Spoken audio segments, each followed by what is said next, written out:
पे भी गोली मारी है, हाथ पे भी। ये बॉडी सबसे पहले किसने देखी थी? सर मैंने देखी थी। आज सुबह जब 9 बजे मैंने ऑफिस खोला तो देखा टोनी सर की लाश पड़ी है। तभी मैंने आपको फोन किया। आप? सर मैं रीटा, टोनी सर की सेक्रेटरी। ये टोनी इस कंपनी के अकेले मालिक थे या आप कोई और भी पार्टनर था? नहीं सर, अकेले ही मालिक थे टोनी सर। तो इनके बाद नेक्स्ट सीनियर ऑफिसर कौन है कंपनी का? Sir Rohit sir. रोहित? जी सर, मैं ही इस कंपनी का सीईओ हूँ।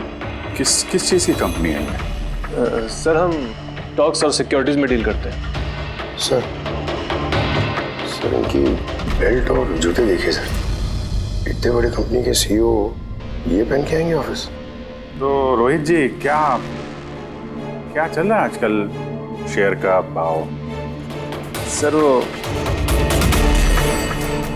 एक्चुअली सर आज मेरी नींद जरा देर से खुली थी तो मैं अखबार या इंटरनेट पर चेक नहीं कर पाया। अच्छा, तो आपकी कंपनी का कौन सा अच्छा स्टॉक है जो बढ़िया परफॉर्म कर रहा हो, उसके बारे में कुछ बताइए। क्या नाम है उसका? सर वो याद नहीं आ रहा सर। तो आप लोग बताइए स्टॉक के बारे में, एक भी स्टॉक का नाम बताइए आप लोग।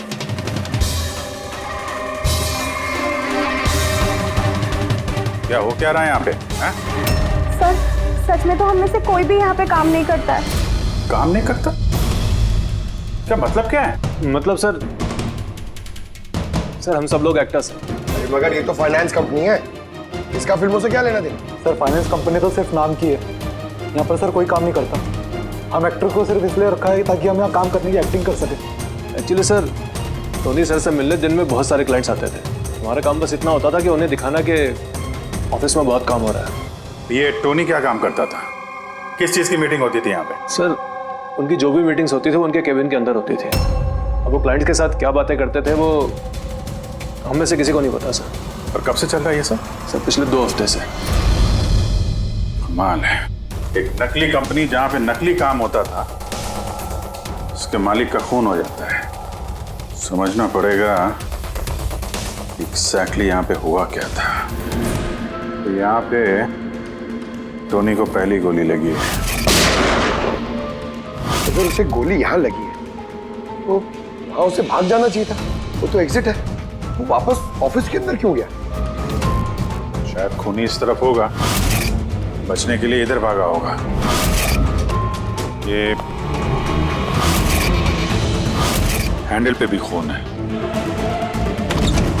वहां से अंदर आया और फिर वहां पे लेके गया उसको जहां पे खून हुआ। ब्लड ट्रेल इधर भी है। सर ये यहाँ देखिए, इतना सारा खून। लगता है यहाँ पे छुप के बैठा होगा बचने के लिए। और खूनी आया, उसके बाद उसको वहां ले गया जहां पे उसकी मौत हो गई। सर वो पानी का बॉटल सर, पानी लग रहा है सर। है तो पानी, बॉटल में खून। बॉटल हाथ में थी या उससे मारा? खून तो वहां है, तो इसका मतलब खून यहाँ पे है तो शायद ये बॉटल यहीं होगी। यहाँ पे छुपा होगा तो बॉटल हाथ में ली होगी बचने के लिए। यहाँ वहां जाते समय गिर गई। यहाँ पे भी खून, वहां से आया तो इस पे हाथ लगा और सर हाँ, यहाँ तो ब्लड ट्रेल है। यहाँ पे पंजे का निशान है, यहाँ भी खून है, यहाँ भी पंजे का निशान है। कुछ पकड़ रहा था या फिर? अरे क्या? ठीक हो? हाँ सर। गन छुपा के रखी है अंदर। शायद इसी को ढूंढने आया होगा, लेकिन इसके पहले गन तक पहुंचता खून ही पहुंच गया इसके। मगर सर ये ऑफिस में उसने गन क्यों छुपा के रखी? ऑब्वियसली उसकी जान को खतरा होगा।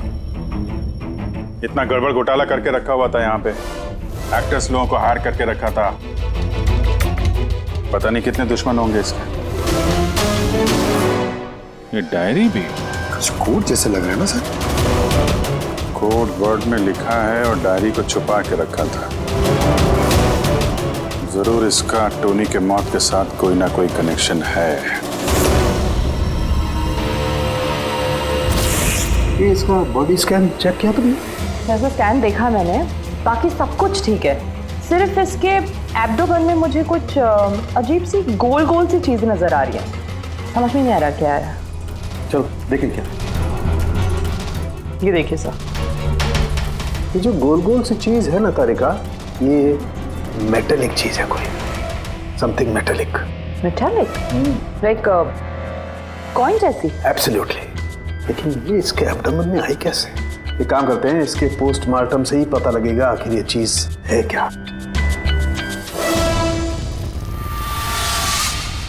यस के टोनी के पेट में से ये 5 सिक्के निकले। बॉस, मैंने इन सिक्कों के बारे में पता लगाया। ये सिक्के किसी भी देश की ऑफिशियल करेंसी नहीं है। मगर सर कोई अपनी मर्जी से ये सिक्के क्यों खाएगा? शायद खूनी ने टॉर्चर करने के इरादे से टोनी को मजबूर किया होगा ये सिक्के निकलने के लिए। कोई ना कोई कनेक्शन तो है इस सिक्कों का इस केस के साथ। ये जो टोनी के नकली एम्प्लॉइज हैं, इनसे पूछते हैं। तो बताइए, आप में से किसने ये कॉइन्स देखे टोनी के पास? नहीं सर, किसी ने नहीं। सर याद कीजिए, जोर डालिए अपने दिमाग पर, बताइए।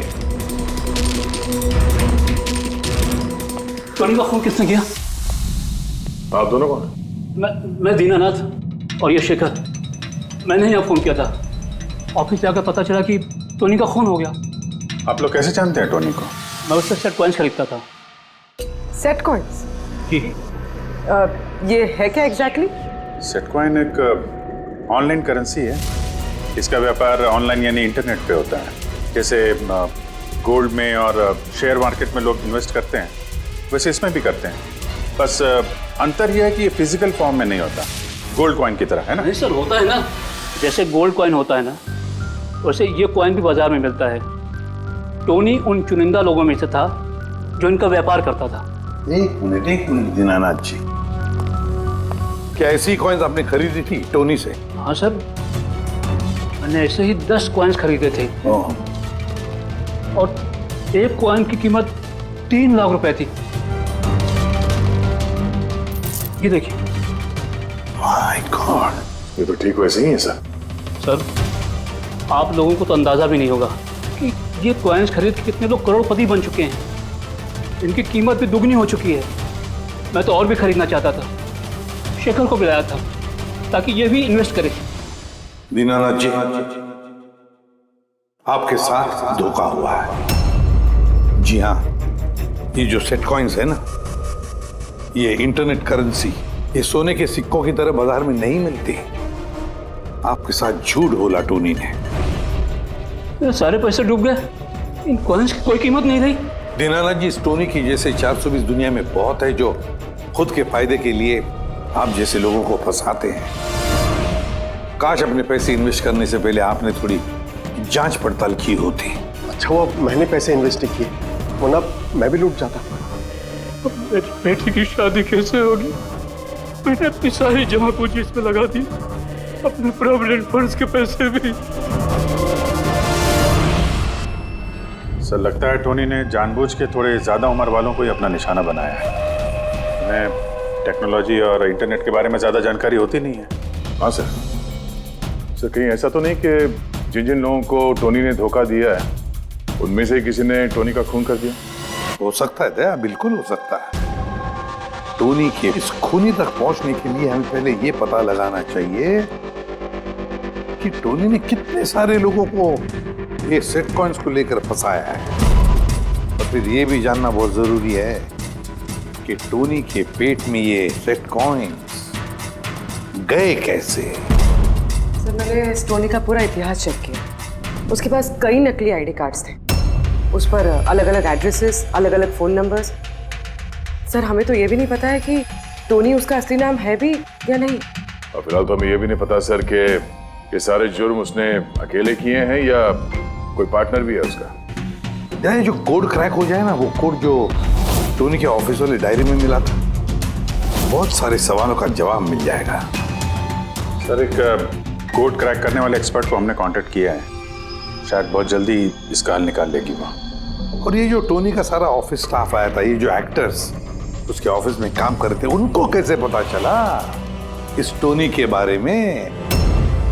सर एक अशोक नाम का कास्टिंग डायरेक्टर है, उसी ने ये सारे एक्टर्स भेजे थे टोनी के ऑफिस में। बस तो मिल लो इस अशोक से, मिल लो। सर कॉमेडी, रोमांस, हर इमोशन एकदम कूट कूट कर भरा है उसमें। क्या नहीं चलेगा? अच्छा ठीक है सर, मुझे थोड़ा टाइम दीजिए, मैं भी भेजता हूँ। ठीक है सर, ठीक है। अरे अशोक जी मेरी फोटो भेज दीजिए ना। एक्शन, कॉमेडी, रोमांस सब में नंबर 1 हूं मैं। देखो भाई, तुम हीरो तो बन नहीं सकते, एक कॉमेडियन का रोल है, करोगे? कॉमेडी? और हाँ, तुम्हारे चेहरे में मुझे एक कशिश दिखती है। एक आर्ट फिल्म के लिए मेरी बात चल रही है, तुम एक काम करो, एक ऑडिशन दे दो उसके लिए। अच्छा, क्या रोल क्या है? रोल एक पुलिस वाले का है। अरे ये तो मेरे बाएं हाथ का खेल है। पुलिस वाले का रोल करने का तो बड़ा एक्सपीरियंस है मुझे। एक्सपीरियंस है पुलिस वाले के रोल का? अरे रोज ही पुलिस वाले का रोल करते हैं। आप ये देखिए, ये सीआईडी असली है क्या? असली है, और जिस जेल में तुझे लेके जाएंगे ना, वो भी असली है। जेल? अब बजी दिमाग की घंटी। नहीं, कौन है ये? कौन है ये? हा? इसको एक्टर सप्लाई किए थे ना तूने ऑफिस में काम करने की, एक्टिंग करने के लिए, भूल गया तू? सर आपको जरूर कोई गलतफहमी हुई है। देख, सीआईडी के सामने एक्टिंग करेगा ना तो बहुत भारी पड़ेगा तुझे। यही 11 एक्टर भेजे थे ना तुमने टोनी के पास? हाँ याद आया, भेजा था मैंने, लेकिन सर काम करने की, एक्टिंग के लिए नहीं भेजे थे, बल्कि टोनी ने मुझसे ये कहा था कि वो एक शॉर्ट फिल्म बना रहा है और उसको कुछ स्ट्रगलिंग एक्टर चाहिए। जो एक्टर तूने भेजे थे ना, उसका इस्तेमाल करके उसने बहुत बड़े घपले किए हैं। सर ये बात मुझे कैसे पता चलेगी? सर पूरे 12 में से किसी भी एक्टर ने मुझे ये बात नहीं बताई सर। 12? सर उसके ऑफिस में तो 11 लोग थे, ये 12वां कहां से आ गया? अच्छा, वो जो एक्टर भेजे थे उनकी लिस्ट दिखाना जरा। जी सर।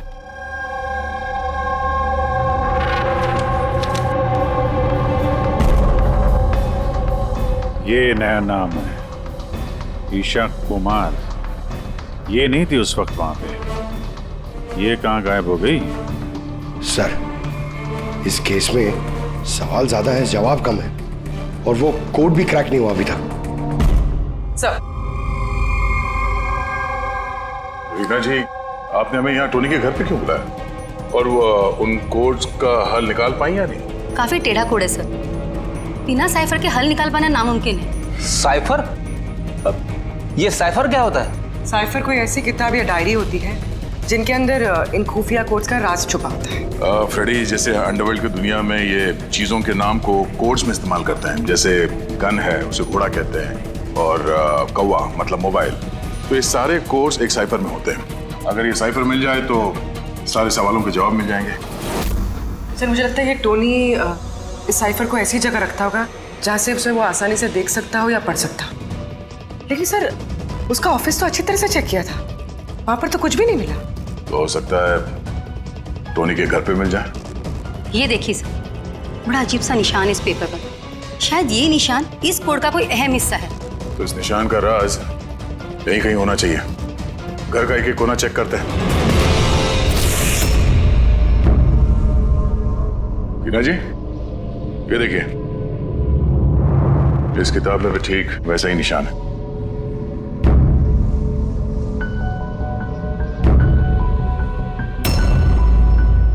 सर, यही तो साइफर है। ये देखिए, इस पेज पर सिर्फ 7 सेंटेंसेस है और इसके हर सेंटेंस के फर्स्ट वर्ड को हम हाईलाइट करके देखते हैं।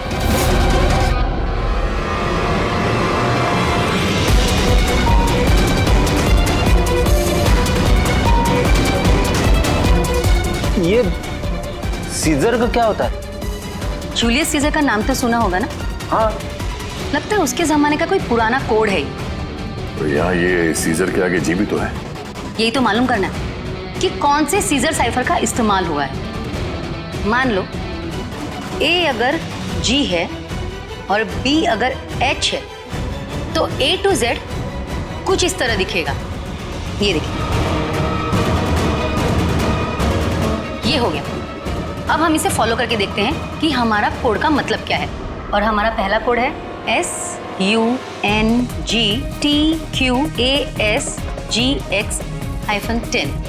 अब हम इसे मैच करके देखते हैं।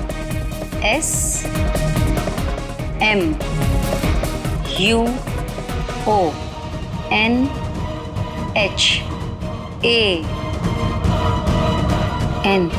मोहन?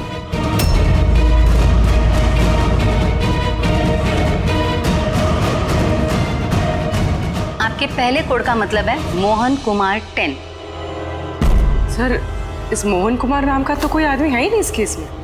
अगर है ना तो ढूंढना पड़ेगा। ये बाकी के सारे जो कोड हैं उनको भी डिकोड करते हैं। प्लीज़ कुणाल, तुम समझने की कोशिश करो। मैं पंकज से बहुत प्यार करती हूँ। प्लीज़ तुम मेरे और पंकज के बीच कभी मत आना। सच? तुम मुझसे इतना प्यार करती हो? Cut cut cut. कौन हो आप लोग? बीच में आगे पूरा शॉट खराब कर दिए। एक मिनट। आप लोग शॉट बाद में लीजिएगा, हमें ईशा जी से कुछ बात करनी है। CID मुझसे? प्लीज चलिए आप लोग प्लीज। ये फोटोग्राफ देखिए। टोनी, इसे पहचान दिया आप? इसका खून हो गया। क्या? मगर कैसे? ज्यादा ओवर एक्टिंग करने की जरूरत नहीं है, कैमरा ऑफ है। तुम बताओ कैसे खून हुआ इसका? मैं कैसे बता सकती हूँ आपको इसका खून कैसे हुआ? जिस वक्त इसका खून हुआ सारे नकली एम्प्लॉय उसके ऑफिस में थे, सिवाय तुम्हारे। कहाँ थी तुम? नकली एम्प्लॉय? कौन से नकली एम्प्लॉय? सर ये आप लोग क्या बात कर रहे हैं? मुझे तो कुछ समझ में नहीं आ रहा। टोनी ने तुम लोगों को हायर किया था ना उसके ऑफिस में क्लर्क की एक्टिंग करने के लिए। उसने तो मुझे अपनी मंगेतर का रोल प्ले करने के लिए पैसे दिए थे, वो भी बस 1 दिन के लिए। मंगेतर का? हाँ सर, उसके माँ बाबूजी आए थे उससे मिलने और वो उन्हें दिखाना चाहता था कि वो शादी करने वाला है और वो अपनी जिंदगी में बहुत खुश है। उसने तुमको तो बताया होगा ना अपने माँ बाप के बारे में, सारी इंफॉर्मेशन दी होगी। जी हाँ, बहुत कुछ बताया था ताकि कुछ गड़बड़ ना हो जाए और मुझे याद रहे कब कौन से डायलॉग बोलने हैं। उसके माँ बाप के बारे में जितनी भी इंफॉर्मेशन है तुम्हारे पास, एक एक चीज सब हमें बताओ। Thank you sir. Codes decode हो गए। हर कोड से एक नाम मिला है और नाम के आगे एक नंबर। जरूर ये वो लोग हैं जिनको टोनी ने सेट कॉइन्स बेचे थे, और ये नाम के आगे जो नंबर है इसका मतलब है किसके पास कितने सेट कॉइन्स हैं। जैसे ये मोहन ने ये 10 सेट कॉइन्स खरीदे थे, चिराग 6, विजय कुमार 8, एक्सेट्रा एक्सेट्रा। तो मतलब खूनी इनमें से ही कोई एक है? लगता तो ऐसे ही है। इन सारे बारातियों को ब्यूरो में बुलाओ सेट कॉइन्स के साथ। सर मैंने टोनी को नहीं मारा, आपने मुझे बताया तब तो मुझे पता चला कि टोनी का मर्डर हो गया। कल रात तुम कहाँ थे? कल रात मेरे सर में दर्द था तो मैं कल रात 10 बजे ही सो गया था सर। अच्छा, और कौन है आपके घर में? मेरे घर में बस मैं हूँ सर, और मेरा एक बेटा है जो विदेश में नौकरी करता है। मैंने तो अपने रिटायरमेंट फंड के 15 लाख लगाए थे इसमें। अब मुझे ये समझ में नहीं आ रहा है ये मुझे कैसे वापस मिलेंगे। गन रखते हो ना तुम? सर मेरी गहनों की दुकान है, सिक्योरिटी एंड प्रोटेक्शन के लिए मुझे अपने पास गन रखनी पड़ती है सर। सर सब कुछ तो आपको बता चुका हूँ, अब मैं आपको और क्या बताऊं? जब तक खूनी पकड़ा नहीं जाता हम तो सवाल पूछेंगे। इस डायरी में उन लोगों के नाम लिखे हुए हैं जिन्होंने उससे वो कॉइन्स खरीदी थी, सेट कॉइन। उन लोगों के नाम और जितने भी कॉइन्स खरीदे थे वो सब पूरा का पूरा रिकॉर्ड इसमें है। और इसमें जो जानकारी है उससे हम ये पता लगाएंगे कि आखिर आप लोगों में से वो खूनी कौन है। किसने कितने कॉइन खरीदे, इससे ये कैसे पता चलेगा खूनी कौन है? आसान है। खूनी ने अपने कुछ सिक्के गुस्से में आकर टोनी को निगलवा दिए। अब इस बही खाते के हिसाब से जिसके पास भी कम सिक्के निकलेंगे वही हमारा खूनी है। चलिए आप सब लोग अपने अपने सेट कॉइन्स के सिक्के गिनती करवाइए।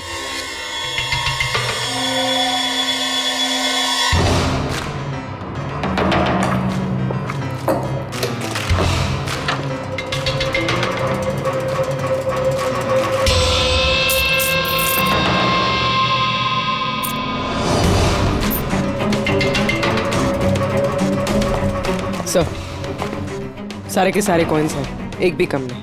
कोई भी कम नहीं? ये कैसे हो सकता है? अब तो यकीन हो गया ना आप लोग को कि हम निर्दोष हैं? अब ये क्या कहानी है सर?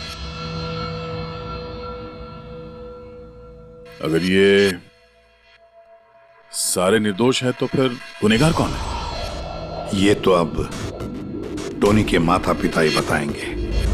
नहीं, ये नहीं हो सकता। हमारा बेटा नहीं मर सकता सर। आपको जरूर कोई गलतफहमी हुई है। हमारा बेटा तो अपने ईमान का इतना पक्का था कि वो किसी का 1 रुपया भी ना ले, और आप कह रहे हो उसने लोगों को ठगाया। मैं जानता हूं ये किसी भी माँ बाप के लिए सुनना आसान नहीं है, पर क्या टोनी की किसी के साथ कोई दुश्मनी थी? हाल फिलहाल में कोई लड़ाई झगड़ा हुआ हो? कैसा झगड़ा सर? वो तो इतना बिजी रहता था कि उसे हमसे मिलने का भी समय नहीं होता था। 3-3, 4-4 महीने बाद घर आता था वो। मिलने नहीं आता था? मतलब कि उसने कई जगह पर अपने ऑफिस खोल रखे थे। कहाँ और कहाँ पे ऑफिस था इसका? दिल्ली, पुणे। जिस शहर में ये टोनी रहा है कुछ ना कुछ घपला तो जरूर किया होगा उसने। कुंडली निकालो इसके पिछली जिंदगी की। सर, हाँ सर, दिल्ली और पुणे के police officers video conference call पे। गुड।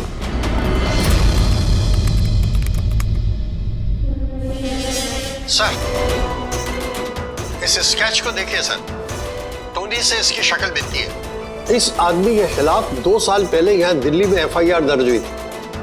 कई लोगों के साथ में चिट फंड में इसने घोटाला किया था, लेकिन सर इसका नाम टोनी नहीं बल्कि अमर है। सर, यहाँ पर उसका नाम प्रशांत था। पिरामिड स्कीम के नाम पर उसने लोगों को बड़े बड़े सपने दिखाए और कई लोगों के पैसे खा गए। बहुत लोगों ने उसके खिलाफ कंप्लेंट भी दर्ज की है। सारे शहरों में यही कारनामा किया सर इसने। एक शहर से बेईमानी का पैसा इकट्ठा करके दूसरे शहर को रवाना हो गया किसी और को टोपी पहनाने। इसका मतलब है इस टोनी के दुश्मन सिर्फ इसी शहर में नहीं बाकी शहरों में भी हैं। तो खूनी में से कोई हो सकता है। मतलब सर, हर शहर से ऐसे लोगों की लिस्ट निकालनी पड़ेगी जिनके साथ धोखा हुआ है। सर, यहाँ पर उसके खिलाफ कल्पेबल होमिसाइड की केस भी है। ये आलोक नाम के आदमी के उसने पैसे खा लिए थे। वो सदमा वो आदमी बर्दाश्त नहीं कर पाया, इसलिए उसने सुसाइड किया। तो टोनी को मारने का सबसे बड़ा मोटिव तो आलोक के किसी करीबी के पास है। ना तो उसने सिर्फ पैसा खोया बल्कि अपने किसी करीबी को भी खोया है। हाँ, आलोक, पुणे।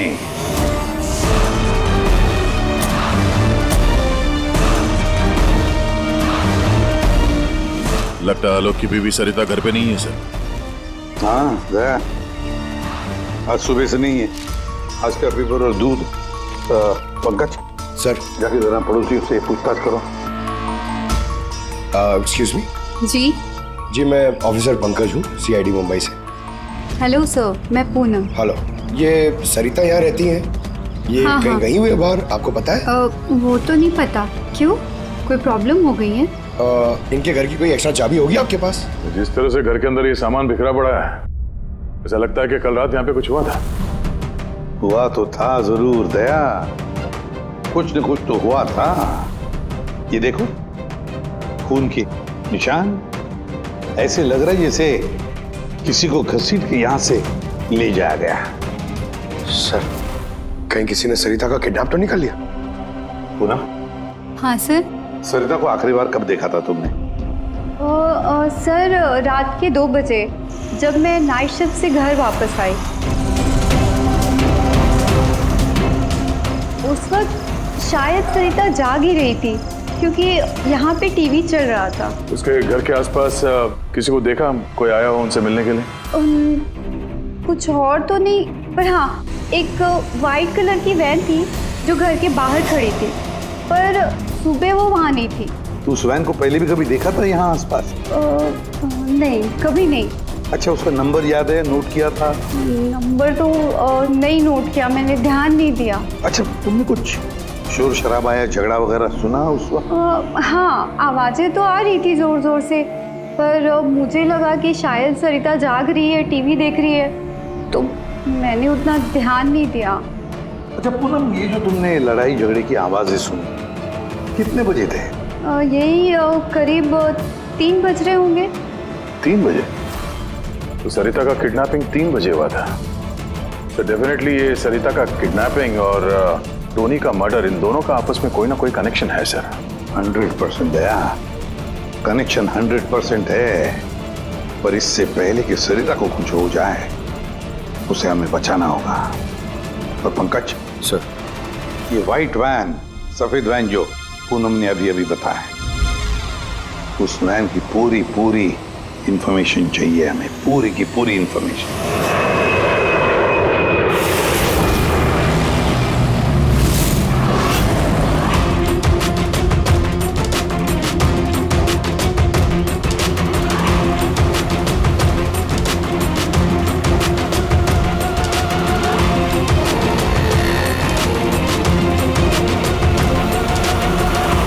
सर, यही रास्ते से वो व्हाइट वैन क्रॉस हुई थी। ये रास्ता तो आगे हाईवे नंबर 15 से जाके मिलता है। कहीं ऐसा तो नहीं कि किडनैपर्स इस सरिता को शहर से बाहर ले गए हो? सर नहीं सर, क्योंकि वो आगे जो टोल नाका है उसमें गाड़ी क्रॉस नहीं हुई है। तो फिर जरूर किडनैपर ने सरिता को टोल नाका और सिग्नल के बीच में कहीं छुपा के रखा। तो सर, इस सिग्नल और टोल के बीच में कोई तो रास्ता होगा जो अंदर जाता है, और शायद किडनैपर्स का अड्डा वहीं कहीं आसपास होगा। हाँ, चलो देखते हैं कोई रास्ता है क्या।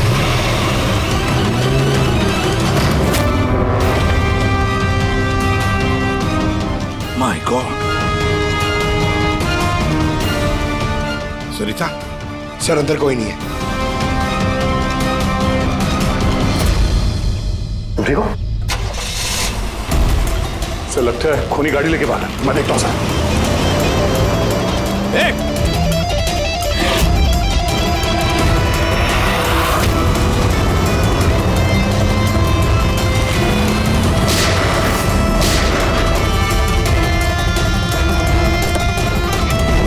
सर, एम्बुलेंस आ रही है। सरिता, ये बताओ, किसने किया ये सब? उसने मेरी आंखों में पट्टी बांध रखी थी, इसलिए उसका चेहरा भी नहीं देख पाई मैं। नहीं सर, निकल गया। गाड़ी का टायर पंचर करके गया वो। सरिता बताओ, क्यों किया होगा ये सब उसने? सर, उसको मेरे पति आलोक का फाइनेंशियल रिकॉर्ड चाहिए था, पता नहीं क्यों। पर तुम्हारे पति आलोक अब इस दुनिया में नहीं रहे ना? हाँ सर, उन्होंने आत्महत्या कर ली थी, क्योंकि किसी फ्रॉड ने उन्हें धोखे से लाखों रुपए लूट लिए। पर वो पैसे भी उनके नहीं थे सर, उन्होंने किसी से कर्जा लिया था, पर कर्जा ना चुकाने की वजह से उन्होंने सुसाइड कर ली सर। अब ये क्या चक्कर है सर?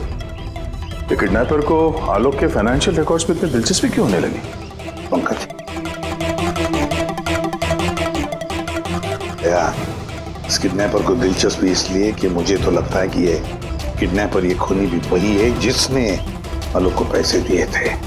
और जैसे उसे पता चला कि आलोक इस दुनिया में नहीं रहा, तो प्रॉब्लम आया, पैसे वसूल किससे करे। उसे पता चला कि आलोक का सारा पैसा टोनी के पास है, तो उसने टोनी को खत्म कर दिया और फिर खुद पर इल्जाम ना आए सारे सबूत मिटाने के लिए उसने सरिता को फोन किया और उसे पूछा कि आलोक का सारा फाइनेंशियल रिकॉर्ड कहां पर है। कौन हो सकता है ये? सरिता सर, एक काम कर सकती हो? हाँ सर। आलोक की फाइनेंशियल रिकॉर्ड्स हमें दे सकती हो? यार, ये मुजरिम जो भी कोई है हमसे पहले यहाँ पहुंच गया और देखो लगता है सारे सबूत जलाकर राख करने की कोशिश की है उसने।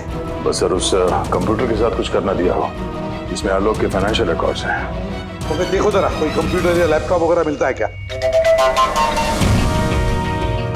सर, हाँ, लैपटॉप मिल गया। वंडरफुल। सर, आलोक फाइनेंशियल फाइल। गुड। अब इसकी फाइल ओपन करने की कोशिश करो, जरूर उसमें उसके कर्जदारों की लिस्ट मिलेगी हमें। खुल गया सर। इससे तो कई सारे लोगों से कर्जा लिया है सर, और सबसे ज्यादा कर्जा दिया है इस शेखर ने। शेखर? कहीं वही शेखर तो नहीं जो दीनानाथ के साथ हमसे मिलने आया था? मैं दीनानाथ, ये शेखर। हाँ सर, वही है। तो दया, इस शेखर का पिंजरे में जाने का वक्त आ गया। वो सफेद वैन तो मिल गई सर, पर शेखर का अभी तक कुछ पता नहीं चल पाया। सर, शेखर भले ही खून करके भाग गया हो, लेकिन ज्यादा दूर नहीं जा पाएगा। फिर भी कुछ ना कुछ तो गड़बड़ जरूर है इस केस में। पता नहीं क्यों, लेकिन सही नहीं लग रहा है मुझे। क्या हुआ सर, आपको कुछ और लग रहा है क्या? अब जिस तरह सोचो, ये सरिता का किडनैप होना, उसके बाद में हमें बड़े आसानी से वो सफेद वैन मिलना, लावारिस पड़ी हुई, उसके बाद में आलोक की फाइनेंशियल रिकॉर्ड जिसमें शेखर का भी नाम है, वो भी बड़े आसानी से मिले हमें। हाँ सर, वो फाइनेंशियल रिकॉर्ड लैपटॉप के डेस्कटॉप पे था। यही तो मैं कह रहा हूँ दया, गड़बड़ है। हालांकि ये ऐसे फाइनेंशियल रिकॉर्ड्स अलग से फोल्डर में होने चाहिए, पासवर्ड प्रोटेक्टेड होनी चाहिए ना। सर, लेकिन अगर हमें वो सुराग मिल रहे हैं तो ये तो अच्छी बात है ना। नहीं पंकज, हमें सुराग मिल नहीं रहे हैं, सुराग हमें दिए जा रहे हैं एक के बाद एक, एक के बाद एक। इसीलिए तो मैं कह रहा हूँ ना, गड़बड़ है, कुछ ना कुछ तो गड़बड़ जरूर है। हमें गुमराह करने की कोशिश हो रही है। टोनी के बारे में आपको जो कुछ भी याद है जरा डिटेल में बताइए। बात करने में, लोगों को बड़े से बड़े सपने दिखाने में बहुत अच्छा था ये टोनी। ऐसे किसी से घुल मिल जाता था केवल 2 मिनट में कि जैसे आपको लगे कि दुनिया में उससे अच्छा आपका कोई दोस्त है ही। और हाँ सर, आलीशान पार्टीज वगैरह रखी थी उसने अपने इन्वेस्टर्स के लिए। उन पार्टीज की तस्वीरें हैं आपके पास? सर, हाँ सर, पूर्वी ने ये फोटो भेजी है, सस्पेक्ट के घर से मिली है। अच्छा, तो ये है वो इस पूरे खेल के पीछे। मतलब शेखर भी इसी के कब्जे में होगा सर? इसका फोन ट्रैक करो, शेखर की जान को खतरा है, शेखर को बचाना होगा।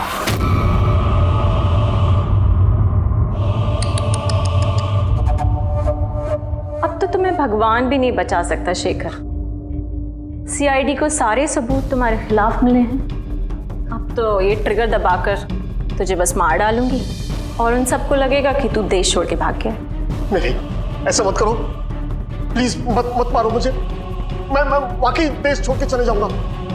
आपके बारे में मैं किसी को नहीं बताऊंगा। I promise. अरे शेखर, तुम समझ नहीं रहे हो, तुमने मेरा चेहरा देख लिया है। अब मैं तुम्हें छोड़ने की बेवकूफ़ी तो करूंगी नहीं, इसलिए तुम्हें मरना पड़ेगा। मत मारो मुझे प्लीज, मत। कोई है? प्लीज बचाओ मुझे, बचाओ मुझे, कोई है? मुझे मार के रखा यार। बचाओ।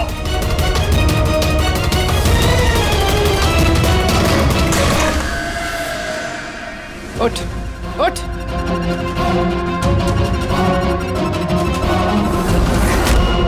सर, मैं रीटा, टोनी सर की सेक्रेटरी।